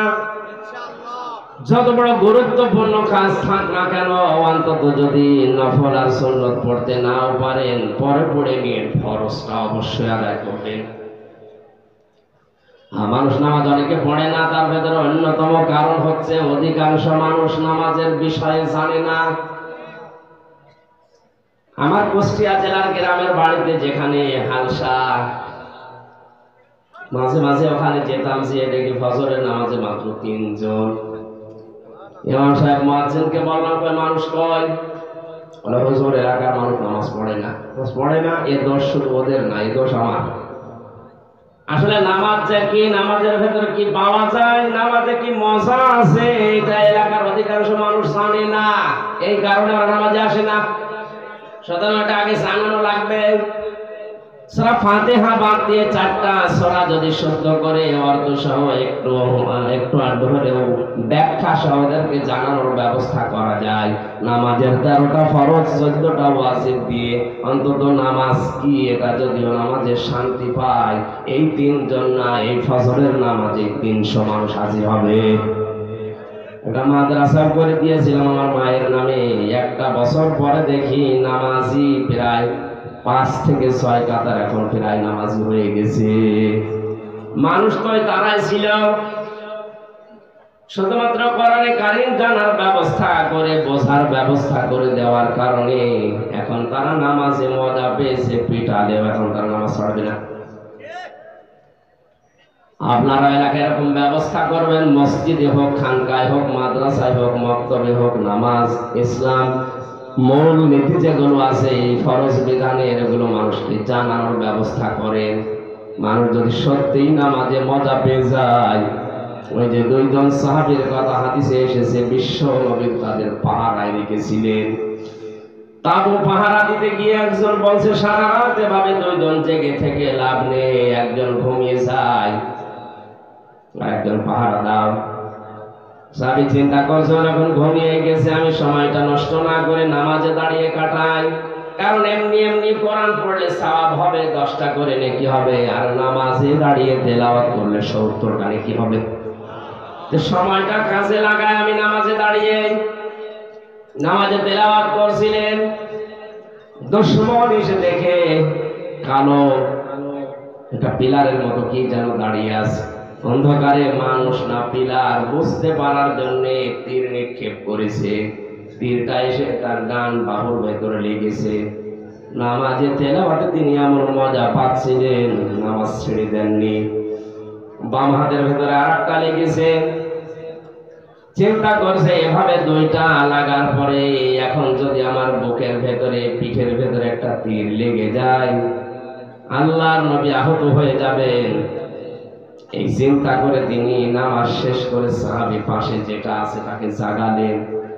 জাগিয়ে ঘুম থেকে উঠে দেখছে দুই পাশে দুই তীর। ডাক দিয়া বললেন, এ আমার সাথে দুই পাশে দুই তীর কেন? তিনি বিস্তারিত বলার পরে বললেন, আমাকে কেন ডাকলেন না? সাহাবী বলে, আল্লাহর বান্দা, আমি নামাজে দাঁড়িয়ে আমার আল্লাহর সাথে কথা হচ্ছিল, এত বেশি মজা পাচ্ছিলাম এই নফল নামাজটাতে। প্রথম তীরটা লাগার পরে আমি খেয়াল করি নাই, দ্বিতীয় তীরটা লাগার পরেও আমি খেয়াল করছিলাম না। মনের ভেতরে একটা চিন্তা এসেছিল, কি যেন আমার শরীরে এসে বিদ্ধ হয়েছে। চিন্তা করলাম, আপনি তো ঘুমিয়ে আছেন, কি যেন এসে বিদ্ধ হয়ে গেল। এই অবস্থায় যদি আর একটা কিছু এসে আমার বুকের উপরে লাগে, আমি যদি মারা যাই তাহলে বিশ্ব নবী আহত হয়ে যাবে। এই চিন্তা যদি মনের ভেতরে উঠে না দিত, জীবন চলে গেল, আমি নামাজ বাদ দিতাম না। তারা তো আমাদের মতো রক্ত মাংসের মানুষই ছিলেন। অনেক মানুষ বলে আমি নামাজ পড়তে পারি না, কাজের যন্ত্রণায়। আপনার মতো মানুষই আছে তারা কাজ করে খায়, কিন্তু ফরজ নামাজ ছাড়ে না। এখানে যে কর্মজীবনে আছেন, কর্মজীবন তো লাগবে। আল্লাহ কর্ম করার আগে নামাজের পয়েন্টটা আগে দিয়েছেন আয়াতে। এজন্য মূল কথা এইটাই, আমরা যাই করি নামাজ যেন ফরজটা বাদ না দেই। আল্লাহ পাক বলেন, নামাজ যখন শেষ ফিল আরদি ওয়াবতাগু মিন ফাদলিল্লাহ, নামাজ শেষ হয়ে যাওয়ার পরে এবার মসজিদে বসে থাকা ঠিক না।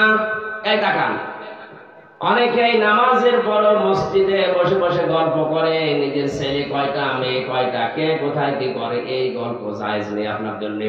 নামাজ শেষ, আল্লাহ বলেন এবার ছড়িয়ে পড়ো, ছিটিয়ে যাও। কোথায় যাবেন? ঘরে। কোথায়? ফিল আরদি, জমিনে। সুতরাং আমরা নামাজি যারা এই দেশে আছি, নামাজ শেষ, মসজিদের কাজ শেষ, এবার ছড়িয়ে পড়া লাগবে কোথায়? আরো জোরে। জমিনের ভেতরে আছে কৃষি ক্ষেত, জমিনের ভেতরে আছে ব্যবসা বাণিজ্য, জমিনের ভেতরে আছে থানা, জমিনের ভেতরে আছে কোর্ট কাছারি, আদালত। আসতে বলেন, এই জায়গাগুলোতে আপনি যদি ছড়িয়ে না যান, ওই জায়গাগুলো বিপরীত যারা আছে তারা দখল করে জুলুম চালাবে। এজন্য কোরআনে কারিমে সূরা বাকারার 30 নম্বর আয়াত, ওয়া ইয ক্বালা রাব্বুকা লিল মালাইকাতি ইন্নী জাইলুন ফিল আরদি খলিফা।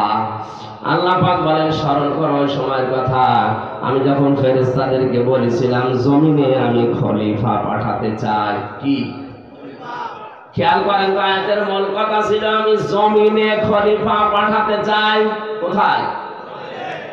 আল্লাহ কিন্তু ফিল আরদি দিয়েছেন, ইন্নী জাইলুন ফিল আরদি।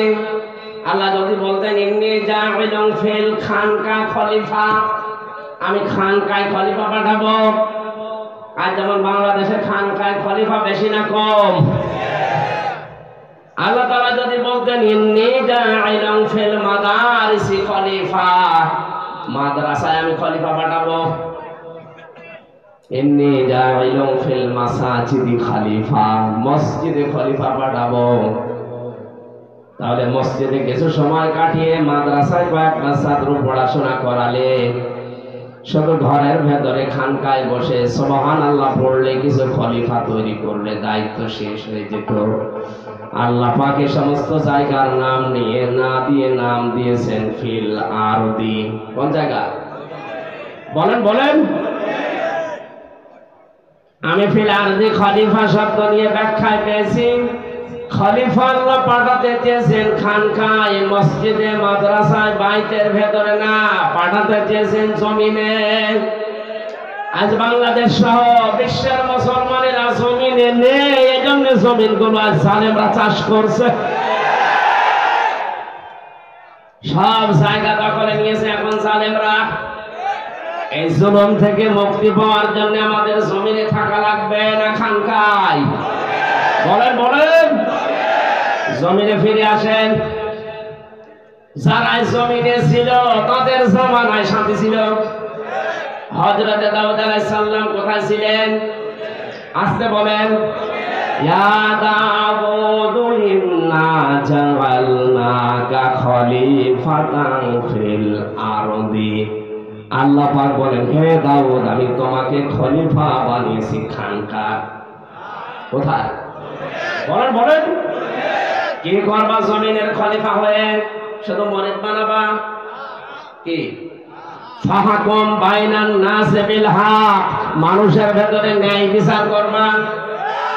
আর ভাই, ন্যায় বিচার করার জন্য যে জায়গাগুলো লাগে, একটা জায়গা আজ মুসলমানদের হাতে নেই। যতগুলো জায়গা আপনি খেয়াল করে দেখেন, সবগুলো পৃথিবীতে জালেমদের হাতে।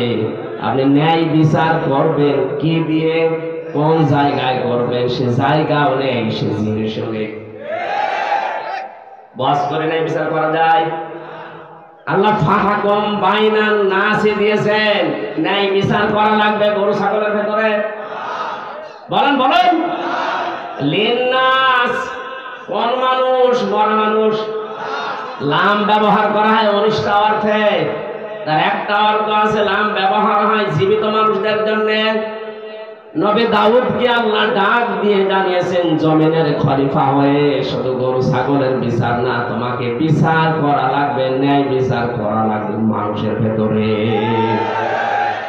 মানুষের বিচার করতে গিয়ে ওয়ালা তাত্তাবিউল হাওয়া ফায়ুদিল্লাকা আন সাবিলিল্লাহ, মন মতো রায় দেওয়া যাবে না, বিচার করা যাবে না।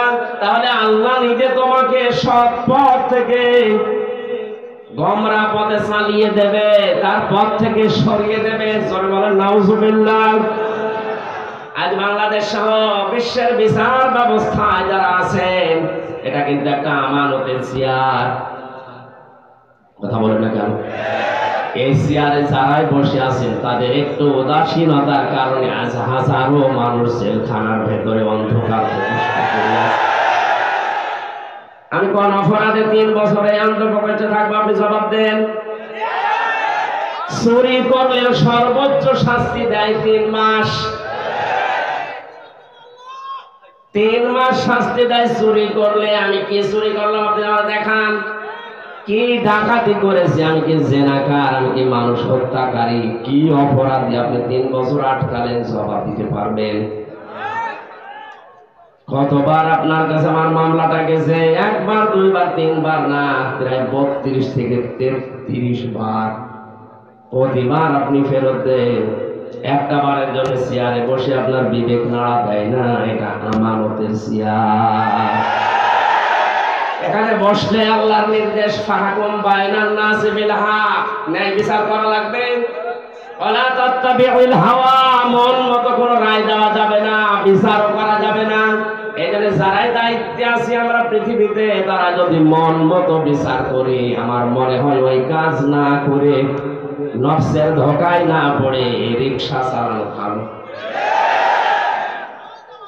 আমি আপনাকে বাঁচার জন্য বলছি, আপনি ধরা খাবেন। ফায়ুদিল্লাকা আন সাবিলিল্লাহ, আল্লাহ আপনাকে তার পথ থেকে দূরে সরিয়ে দেবে। আর আল্লাহর পথ থেকে দূরে সরে গিয়ে তামাম দুনিয়ার মালিক হয়ে আপনি কি করবেন? চোখ বন্ধ হওয়ার পরে ওইগুলো সব জাহান্নামে নেওয়ার জন্য ব্যস্ত হয়ে পড়বে। আমার ভাইরা যেন আমাদের থাকা লাগবে কোথায়? আরো জোরে। আমরা জমিনে আছি না? নেই। আর আমরা জমিনে নেই। কেউ মসজিদে ঢুকে বসে আছি, কেউ খানকায়, কেউ মাদ্রাসায়, কেউ বাইতে। জমিটা যেহেতু ফাঁকা, এই জন্য তো মন মতো জমিন চালাচ্ছে তামাম দুনিয়ার জালেমেরা। এখানে যদি ন্যায় বিচার প্রতিষ্ঠা করতে হয়, আমাদেরকে জমিনে ফিরে আসা লাগবে। আল্লাহ আমাদেরকে হযরতে ওমরের মতো জমিনে ফিরে আসার তৌফিক দিন। জমিনে শুধু যে আপনি কি করবেন, অবতাগু মিন ফাদলিল্লাহ, আল্লাহর অনুগ্রহ তালাশ করেন। এই পৃথিবীতে আল্লাহর যত অনুগ্রহ আছে, দয়া আছে, সবচাইতে বড় দয়া হচ্ছে হালাল রুজি। এখানে হালাল রুজির কথার আগে আল্লাহ ওয়াসকুরুল্লাহ কাসীরা দিয়েছেন। হালাল রুজি কামাই করতে গিয়ে যেন আমাকে ভুলে যেও না, ওখানে আমি আল্লাহকে স্মরণ করবা। যারা আজ দোকানদারি করে, ব্যবসা করে, তাদেরকে আল্লাহ জানিয়েছেন ওয়াইলুল লিল মুতাফফিফিন আল্লাযীনা ইযা তালু আলান নাসি ইস্তাউফুন। ধ্বংস হয়ে যাবে দোকানদার গুলো যারা ওজনে কম বেশি করে, নেওয়ার সময় বেশি নেয়, দেওয়ার সময় কম দেয়। এটা শুধুমাত্র যারা দোকানদারি করে, ব্যবসা করে, এদের জন্যই না, তামাম পৃথিবীর সবার জন্য এই আয়াত। কথা বলে না কেন? যারা শিক্ষকতা করে, প্রাইমারি থেকে বিশ্ববিদ্যালয় পর্যন্ত যারা শিক্ষক, এরা ক্লাসে যেগুলো শিক্ষা দেওয়ার কথা অধিকাংশ হক আদায় করে না। এই জন্য কোচিং করা লাগে, এই জন্য প্রাইভেট পড়া লাগে। সরকার আপনার কাছ থেকে 8 ঘন্টা কিনে নিয়েছে। 8টা ঘন্টা যদি আপনি সঠিকভাবে যা পেয়েছিলেন ওইভাবেই দিতেন। বিশ্ববিদ্যালয়ের শিক্ষক হওয়ার জন্য কত যোগ্যতা অর্জন করা লাগে, কত কিছু কত জায়গা থেকে নেওয়া লাগে। এত কিছু নিয়ে আপনি ডক্টর হয়েছেন, অথচ দেওয়ার সময় ছাত্রদেরকে এই ক্লাসে দিতে চায় না, বলে আলাদা করে প্রাইভেট পড়া লাগবে, কোচিং করা লাগবে, উনি অন্য জায়গায় যে ক্লাস নেবে। সরে বলেন নাউজুবিল্লাহ। আল্লাহর কসম, কোরআনে কারিম আমার সামনে, আপনি ধরা খাবেন স্যার। কারণ আপনি নেওয়ার সময় কত বেশি নিয়েছেন আমি জানি। আমার ভার্সিটির যারা স্যার ছিল অধিকাংশই তো মিশরের, সৌদি আরবের। ডক্টর জিয়াদ, এত বেশি তার জ্ঞান ছিল। ডক্টর লোকমান, আমার মনে হয় সারাটা জীবন যদি লোকমান স্যার কথা বলে, আমার সারা জীবনের সঙ্গে বলে যাবে, এত জ্ঞান আল্লাহ তাকে দিয়েছেন। আমি শুধু লোকমান স্যারকে না, লোকমান স্যার অনেক ভালো, অনেকগুলো স্যারকে অন্যান্য বিভাগের কথা বলছি। শুধু বিশ্ববিদ্যালয় না, কলেজে আছে সিস্টেম, মাদ্রাসায় আছে সিস্টেম, প্রাইমারি আছে সিস্টেম। এরা নেওয়ার সময় অনেক কিছু আমরা নিতে থাকি, কিন্তু দেওয়ার সময় ঠিক মতো দিতে চাই না। এই যে যেখানে বসে আছি, এই চেয়ার, এই মেম্বার, এই মঞ্চটা, এখানে বসার আগে অনেক কিছু আমি কিন্তু নিয়ে এসেছি, পেয়েছি, দেওয়ার সময় ডেলিভারি দিতে পারছি না। এবার আসতে বলছে, মনে করছে হুজুরও ধরা খাবো, আমি তো ধরা খাবো। কারণ 1 ঘন্টা কথা বলতে হলে কমপক্ষে 50 ঘন্টা এর উপরে পড়া লাগে। আমি যত তথ্য পেয়েছি, যে প্রায় 10 পৃষ্ঠা একাধারে লিখেছি এখানে। এতগুলো কথা বলার আগেই আল্লাহর ওলিরা এসে বলছে হুজুর, এক হুজুরকে আমি খেজুর খেয়ে গেছি। সুতরাং নেওয়ার সময় আমিও কম নেইনি, বিভিন্ন জায়গা থেকে অনেক কিছু নিয়েছি, দেওয়ার সময় আমিও ডেলিভারি দিতে পারছি না। আল্লাহ, তুমি এই মঞ্চের হক আদায় করার তৌফিক আমাদের দান করো। কর্মজীবনে যে আল্লাহকে বেশি স্মরণ করো, মানে ওজনে কম বেশি করবেন না, খাদ্যে ভেজাল দেবেন না। অনেক মানুষ আছে সুবহানাল্লাহ, আলহামদুলিল্লাহ, নামাজ রোজা, এমনকি মানুষ তাহাজ্জুদ পড়ে, কিন্তু বাস্তবে প্র্যাকটিক্যাল লাইফে ওর কর্মজীবনে হালাল থাকতে পারছে না। আমার অনার্সের সার্টিফিকেট তুলতে গিয়েছিলাম বিশ্ববিদ্যালয়ে, মাস্টার্সের টানতে গেলাম, যিনি দায়িত্বে আছেন বললাম স্যার একটু সই করে দিলেই হয়ে যায়। আমার বলছে হামজা তাড়াতাড়ি করো। স্যার আমি তাড়াতাড়ি করছি। কিছুক্ষণ পরে বললাম স্যার আমি গাড়ি ধরবো, একটু তাড়াতাড়ি দিলে ভালো হতো। তুমিও তাড়াতাড়ি করো, আমি জোহরের নামাজের জামাত ধরবো। আমি তো কিছু প্রথমে বুঝতে পারি না, ডাক দিয়ে বললাম স্যার আপনি কি সারাদিন, আমি তো তাড়াতাড়ি করছি। স্যার এবার মুখ ফুটে বলে ফেলছে, হামসান 2000 টাকা বের করো। বললাম ও আপনি নামাজে যাবেন, জোহরের নামাজে জামাত ধরবে, আপনার এইটা আসল জামাত। সরকার আপনার কাছ থেকে 8 ঘন্টা কিনে নিয়েছে, দায়িত্ব দিয়েছে কি 8 ঘন্টার ভেতরে ছেলে মেয়েরা আনবে, সই করে সিল মেরে আপনি কাগজটা দিয়ে দেবেন, এইটাই আপনার নামাজ। কথা বলেন না কেন?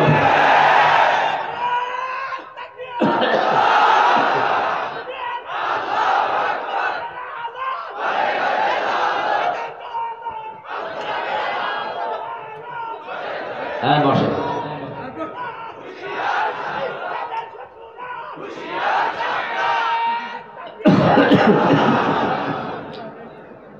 অথচ নামাজ মনে করেছে ওই 5-7 মিনিট 10 মিনিট যেটা জামাতে নামাজ পড়বে ওইটাকে, আর এইটাকে উনি দুনিয়ার কাজ মনে করছে। এই জন্য আল্লাহ কর্মজীবনের আগে ওয়াজকুরুল্লাহ কাসীরা দিয়েছেন, যে কর্মজীবনে গিয়েছেন আমাকে ভুলে যেও না, ওখানেও আমার আলোচনা আছে, স্মরণ আছে, জিকির আছে, ওইটা তোমার কর্মজীবনের দায়িত্ব। জোরে বলেন সুবহানাল্লাহ। জীবন যদি সফল করতে চান অবশ্যই আপনাকে এই 2টা কাজ করা লাগবে। এই জন্য মসজিদে মানুষ যখন প্রবেশ করে ডান পা দিয়েই বলে আল্লাহুম্মা ইন্নী আসআলুকা মিন ফাদলিকা, হে আল্লাহ আমি তোমার কাছে তোমার অনুগ্রহ চাই, দয়া চাই। বের হওয়ার সময় আল্লাহকে বলে আল্লাহুম্মা আফতাহ আলী আবওয়াবা রাহমাতিকা, হে আল্লাহ তোমার কাছে আমি এসেছি, তোমার এই ঘরে রহমতের দরজা যা আছে সব কিছু খুলে দাও। এজন্য আল্লাহর দয়ার রহমত পেতে হলে মসজিদমুখী হওয়া লাগবে, আর আল্লাহর ফজল অনুগ্রহ পেতে হলে জমিনমুখী হওয়া লাগবে। কথার অর্থ আমি বোঝাতে পেরেছি? রহমত পাওয়ার জন্য মসজিদ, রহমতের জন্য আরো জোরে বলেন। এজন্য অশান্তি লাগলে আপনি মসজিদমুখী হবেন। 2 রাকাত নামাজ আদায় করে আপনি আল্লাহকে আপনার মুখের কথা, মনের কথা, দুঃখের কথা বলেন, এটা রহমত পাওয়ার জায়গা। আর যদি কেউ অনুগ্রহ ফজল পেতে চায় অবশ্যই তার জমিনে আসা লাগবে। জমিনে এসে আমরা যেহেতু মুসলিম, 96% মুসলমানের দেশে আমরা আমাদের মালিককে আমরা ভুলে যাব না, কাজ করে খাবো। যে যে কাজ করে খাবে সেই জায়গায় সে আমার আল্লাহর বন্ধু। আল কাসিবু হাবিবুল্লাহ, যারা কাজ করে খায় এরা সরাসরি আল্লাহর বন্ধু। কেউ ডিসি যে সেও কাজ করে খাচ্ছে, শুধু ডিসি হলে সে আল্লাহর বন্ধু হবে না। আল কাসিবু এটা ব্যাপক অর্থবোধক শব্দ। যে কোনো কাজ যারা করে, রাস্তা যদি ঝাড়ু দেয় এটাও কাজ। এটা কি বলেন বলেন? পৃথিবীর কোন কাজ ছোট না, পৃথিবীর কোন কাজই ছোট না। টয়লেট যারা পরিষ্কার করে এটাও কাজ। এটা যদি সঠিকভাবেও দায়িত্ব পালন করে ও আল্লাহর বন্ধু। এজন্য কাজকে ছোট মনে করা, ঘৃণা করা, কাজকে ছেড়ে দেওয়া জায়েজ নেই। যে কোনো কাজ করে কিন্তু কাজটা হওয়া লাগবে ভালো। কি? আল্লাযী খালাকাল মাউতা ওয়াল হায়াতা লিয়াবলুয়াকুম আইয়ুকুম আহসানু আমালা। আল্লাহ পাক বলেন, মানুষের মওত আর হায়াত সৃষ্টি করে দুনিয়ায় পাঠালাম কেন জানো? আমি পরীক্ষা করতে চাই তোমাদের ভেতরে কে ভালো কাজ করতে পারে। কি কাজ? আপনি এজন্য যে কাজই করবেন কাজটা যেন আপনার ওই আয়ত্তে ভালো হয়। যারা টাইলস মিস্ত্রি আছেন, যারা মোজাইক মিস্ত্রি আছেন, যে কোনো কাজ আপনি ছোট মনে করবেন না, ওইটাই আপনার জীবনে অনেক বড় কাজ। কিন্তু যতটুকু পারে সর্বোচ্চ ভালোটা দেওয়ার চেষ্টা করবেন। লাকাদ খালাকনাল ইনসানা ফি কাবাদ, আমি মানুষকে কষ্টের পরে কষ্ট সহ্য করার জন্য বানিয়েছি। এজন্য আমাদের কষ্ট করা লাগবে। যে যেখানে আমরা আছি ওই জায়গায় কষ্ট স্বীকার করে হলেও কাজটা সুন্দর করে দুনিয়ার মানুষকে উপহার দেওয়া লাগবে। ইয়া আইয়ুহাল ইনসানু কাদহান ফামুলাকি, হে মানুষেরা, তোমার রবের কাছে যদি পৌঁছাতে চাও তাহলেও তোমাকে কঠোর পরিশ্রমের মাধ্যমে পৌঁছানো লাগবে। এখানে পৃথিবীর কোন কাজ যেহেতু ছোট না, যে কাজে আছেন আপনি নিজেকে ছোট মনে করবেন না। মনে করছেন আমি তো দোকানদারি করে, আর একজন ডিসি আছে, একজন এমপি, ওর অনেক বড় না। কাজ তো কাজই। প্রত্যেক কাজ যদি কেউ সঠিকভাবে পালন করতে পারে, সে আর সাধারণ মানুষ থাকে না, সে সঙ্গে সঙ্গে আল্লাহর বন্ধু হয়ে যায়। আল্লাহর যদি কেউ বন্ধু হয়, আল্লাহু ওয়ালিয়ুল্লাযীনা আমানু ইখরিজুহুম মিনাজ যুলুমাতি ইলান নূর। ঈমান যারা আনে আমি আল্লাহ তাদের বন্ধু হয়ে যায়, আমার দায়িত্ব হয়ে যায় তাদেরকে অন্ধকারের রাস্তাগুলো থেকে আলোর দিকে, ইসলামের দিকে, জান্নাতের দিকে বের করে নিয়ে আসা। জোরে বলেন সুবহানাল্লাহ। আল্লাহ আমাদের জীবন সফল করার জন্য যে পদ্ধতিগুলো দিলেন, এখন থেকে জীবনে যতদিন হায়াত আছে নামাজের সময় আসলেই নামাজ, নামাজ শেষ আর বসে থাকবো না। নামাজের পরে যাব কোথায়? কাজে। কোথায়? যে যেই ধরনের কাজ পেয়েছেন কাজ করেন, ওই কাজে যে সঠিক থাকতে পারলে আপনি আল্লাহর ওলি হয়ে, বন্ধু হয়ে দুনিয়া থেকে বিদায় নিতে পারবেন। আল্লাহ আমাদের তৌফিক দিন, জোরে বলেন আমিন। মা বোন যারা এসেছেন তাদের জন্য মাত্র কয়েকটা ওয়াজ করছি তিরমিজি শরীফ থেকে। সম্মানিত মা বোনেরা, আপনার তাওয়াক্কুল হওয়া লাগবে হযরতে হাজেরা রাদিয়াল্লাহু তাআলা আনহার মতো। আপনার ইবাদত বন্দেগী হওয়া লাগবে হযরতে মরিয়মের মতো। আপনার দৃঢ় ঈমান তৈরি করা লাগবে হযরতে আসিয়া রাদিয়াল্লাহু তাআলা আনহার মতো। আপনার স্বামী ভক্তির উদাহরণ হওয়া লাগবে খাদিজাতুল কুবরা রাদিয়াল্লাহু তাআলা আনহার মতো। আপনার জ্ঞান অর্জন করার স্পৃহা থাকা লাগবে হযরতে আয়েশার মতো। আপনার পর্দা পশিদা এগুলো থাকা লাগবে বিশ্ব নবীর ছোট মেয়ে ফাতেমাতুজ জোহরার মতো। আল্লাহ এই 6টা নারীকে নারীদের জন্য আদর্শ বানিয়ে দিয়েছেন। সিরাজগঞ্জ সহ বিশ্বের মা বোনদেরকে 6টা নারীকে আদর্শ হিসাবে মেনে চলার তৌফিক দিন আমিন। আমার শরীরের দিকে এবং কণ্ঠের দিকে কাশি যেভাবে হচ্ছে আমি আর কথা বলতে পারছি না। সামনে শরীর সুস্থ হোক, ভালো হোক, পরিবেশ আসলে কথা বলবো। এখন মুসাফির, মজলুম এবং অসুস্থ, এই 3টা বিষয় সামনে রেখে আমরা একটা মোনাজাত করছি। আল্লাহুম্মা আমিন।